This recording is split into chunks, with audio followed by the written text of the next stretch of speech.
If you hire a personal trainer for osteoporosis, there's a very high chance they have no idea what they're doing.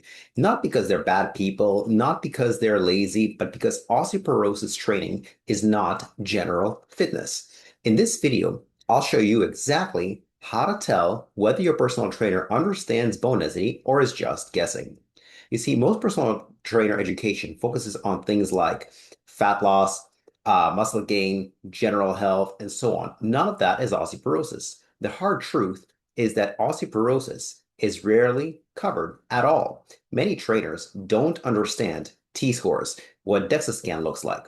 They don't even understand site-specific loading, meaning that bones only get stronger at the very spot where the muscle attaches to them. In other words, there's no global body effect from general exercise. There needs to be specific exercise for the areas where you have the lowest T-scores. And so if you want to find out whether your personal trainer is the right one for osteoporosis, ask them these 5 questions. One, which bones are weakest on my DEXA scan? You see, to most personal trainers, words like DEXA scan and T-scores are completely foreign. That's because they're not trained in osteoporosis. Second question is, how will we progressively overload my spine or hips? The wrong answer is, we'll keep it light.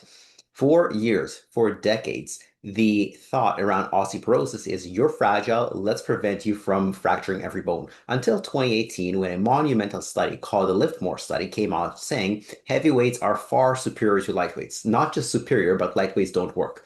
So heavyweights are what you need.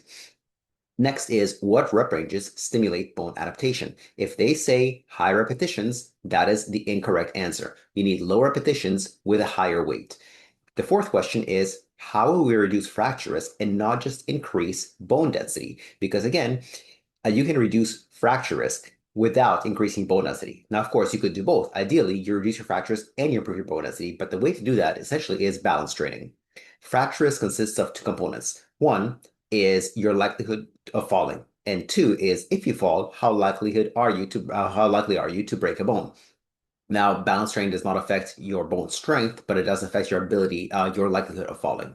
And so balance training can reduce your fracture risk without increasing your bone density. Question 5, how does this differ from regular strength training? If they say it doesn't, that is absolutely incorrect. The correct answer is you need different reps, different sets, tempo starts to matter, and again, site-specific loading. Once again, bones only get stronger at the very spot where the muscle pulls on them. You don't get stronger bones from being busy. You don't get stronger bones from sweating. You don't get stronger bones from feeling tired or doing random exercise. You get stronger bones from progressively heavier weights over time.